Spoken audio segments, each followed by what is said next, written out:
Assemble bagay yo ap agrave avant même pour ta joindre une solution. Panique tout côté continue à monter yon calvaire.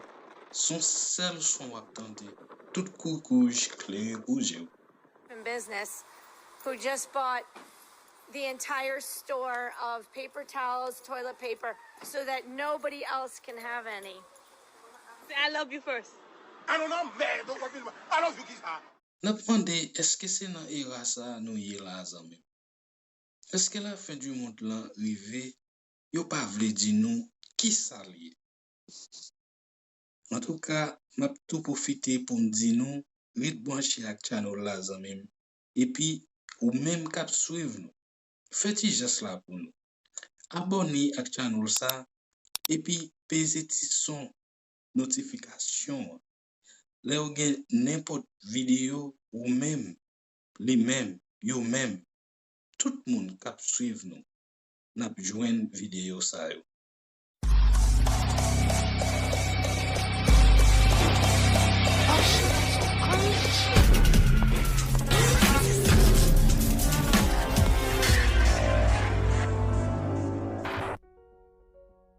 Moi te dit ça déjà là dans une vidéo nek qui parle utiliser COVID-19 là qui dit coronavirus là pour faire bail. Et nous fait commencer ouais nek qui parle faire gros brassage cap tout profiter plein poche yo sur d'autres peuple comme quoi y a aidé combat corona. Mais par contre virus là nous pas doué minimiser. Pendant n'a continuer suivre conseil yo, n'a tout garder à droite, n'a tout garder à gauche. Nous tous d'accord. Nous tous doit comme ça. Nous devons prendre au sérieux.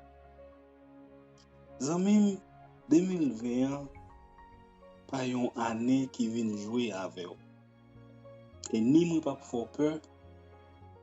Mais nous devons baoul gens lié parce que c'est ça nous-mêmes n'a fait. C'est travail nous ça. Pour nous baoul gens lié ou même s'ouvre l'école ou à quoi ou pas avec quoi tout ça va regarder.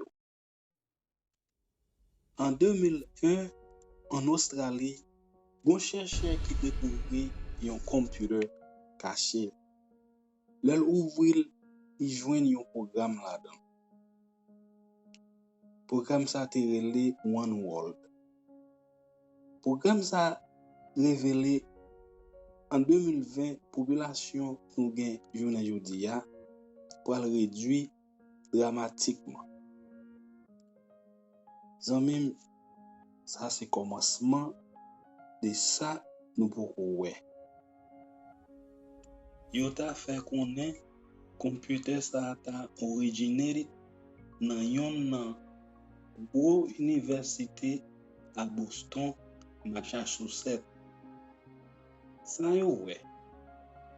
D'après yo même programme ça te développé dans une forme paragraphe qui démontrait comment nous-mêmes human behavior dans 150 ans encore qui ça va arriver si toute autorité dans le monde là va mettre tête yo ensemble pour former un seul système qui va prendre nous jodi a très bientôt encore One World Government.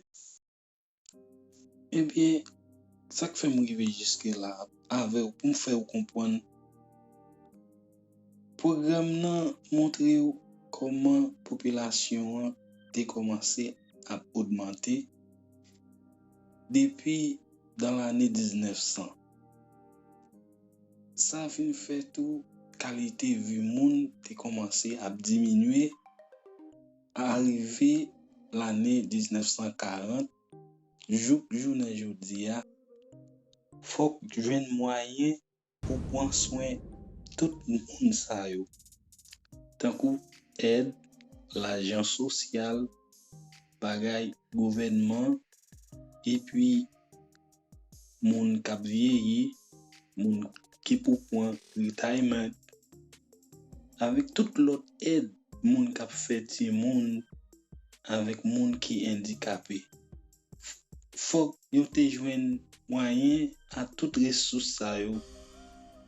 Les ap gade pour valer moun qui augmenté à valer vie moun qui diminue, ka fait gros impact sur vie humaine si yo quitte le comme ça. Eh bien, c'est ça qui ba nous jodi a oué ça ka passé là journée jodi a. Il pas été passé comme ça et c'est pas la première fois tout bagay oué ka passé là t'est arrivé déjà. Si nous prenons un exemple sur korona virus qui était fait dans l'année 1918 et puis plusieurs autres korona qui étaient passés déjà et me montrer nous là dans la vidéo, dernière vidéo que m'était fait là déjà. Eh bien, on a regardé pour valer population surtout en Chine qui presque yon ka dans monde qui vivent dans monde là. On a regardé population qui gagne dans série de l'autre pays tant qu'aux États-Unis, tant qu'aux Italie, la France. Eh bien, nèg yo arrivé pour yo faire un lot encore pour ka réduire la population nous gain ka veut sur terre. Eh bien, m'a quitté nous en regarde vidéo a. M'a tout profiter pour me dire nous reconnecter à channel là, abonner, share et puis continuer à appliquer consigne yo, protéger tête nous. OK? Protéger tête. From 2001. This electronic display emanating from Australia's largest computer is a picture of the condition, past, present and future of planet Earth. The program was originally devised by a scientist working from the Massachusetts Institute of Technology, J. Forrester. It was developed under the auspices of the Club of Rome by an MIT research team to present a complex model of the world and what we humans are doing to it. The program, called World 1, doesn't pretend to be a precise forecast. What it does for the first time in man's history on the planet is to look at the world as one system. It shows that Earth cannot sustain present population and industrial growth for much more than a few decades. It shows that simply cleaning up our car exhausts and making some small effort to limit our families simply isn't enough. It's like an electronic guided tour of our global behavior since 1900 and where that behavior will lead us. Well, this is the printed version of what we've just seen on the television screen.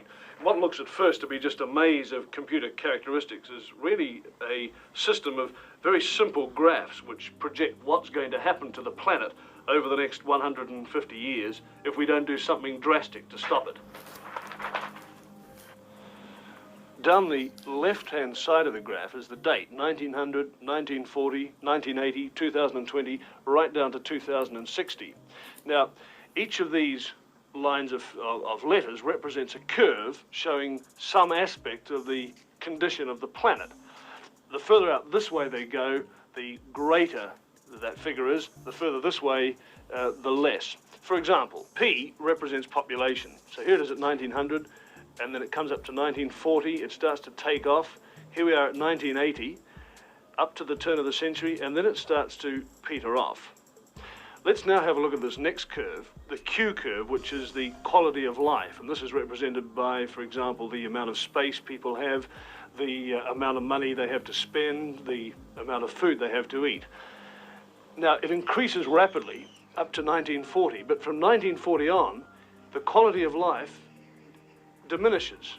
And here we are about the turn of the century, and we come up to the year 2020, and it's really come right back. More people, of course, means that you start to chew up your supply of natural resources. And this is this curve here, the N curve. And it shows that slowly but steadily, the pool of natural wealth in the world, natural resources, minerals, oil, and so on, is slowly but steadily diminishing. So this is the situation. As population increases, the quality of life decreases and the supply of natural resources decreases. But have a look at this curve here. This is called the Z curve, and it represents pollution. Now, predictably enough, as the population increases up to 1980, pollution increases. There's more rubbish. But from 1980 to the year 2020, pollution really takes off. This is assuming, of course, that we don't do anything about it. So the year 2020, the condition of the planet starts to become highly critical. And if we don't do anything about it, this is what's going to happen. The quality of life is going to go right back to practically zero.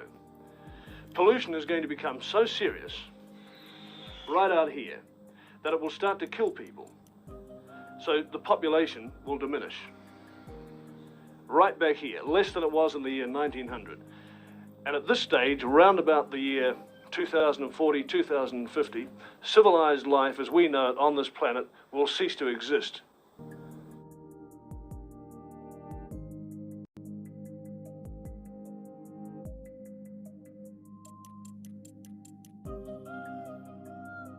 What I will say of this virus, I think we're in the middle of a massive experiment worldwide. And that where is... are the guinea pigs? Maybe the experiment is, will people listen to scientists? Will people listen to scientists? Will people listen to scientists?